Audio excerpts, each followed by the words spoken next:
say best practice, start small. You don't need like a 20% ESOP pool, right? You don't need to over dilute yourself. It's actually a mathematical game often played by the investors. They're incentivized to force entrepreneurs to create a stock share option pool, because when you are reserving future shares for employees, you have basically put your stake in the ground, and that means to them it's what we call an anti-dilutive to have a share option plan in place, because they will issue shares from that pool versus issuing new shares.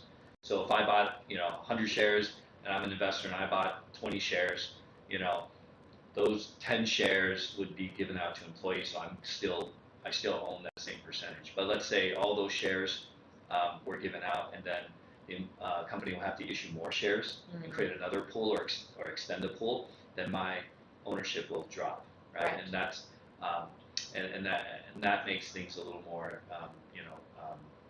it's not as palatable to an investor. So what happens is an investor might present you with a term sheet and say, I want you to create or extend your stock option pool, which then mathematically will lower the stock price per share, because your share numbers, your denominator increases, and then your price per share goes down.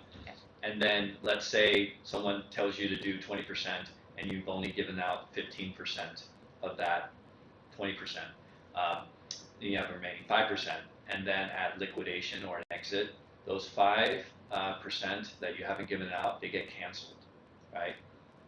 Oh. Which then means your denominator decreases. Okay. And your price per share artificially increases. Right. So investors get a nice bump in the beginning. They get a discount at the beginning because you created or expanded your ESOP pool.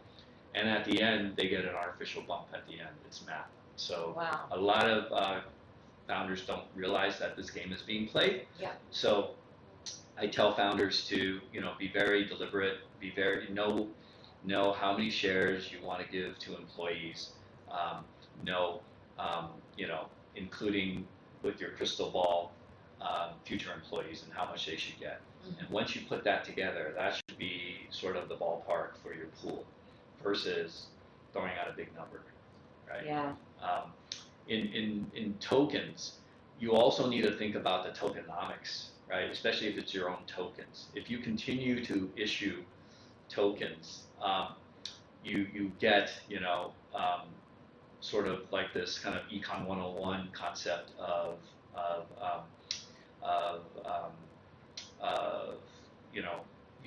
it's like printing money, right? It's like printing. You continue to print money, you're going to have inflation, because your currency and your circulation continues to increase, and then you'll have to continue to manage that economics, unless you do things, and I know Binance will regularly what they call burn their tokens to reduce the circulation, to keep it to keep that tokenomics kind of reasonable. So as you are thinking about giving tokens to employees and to community and for marketing or investors, think about what is the current circulation, fully diluted circulation, where is it headed down the road, because there are things that are off chain that people don't think about, like simple agreements for future tokens, like a safe note, but for tokens, right? Convertible notes. Yeah. They give you cash or stable coins up front, and then you have yet to issue tokens. And when you do that, then there's dilution, right?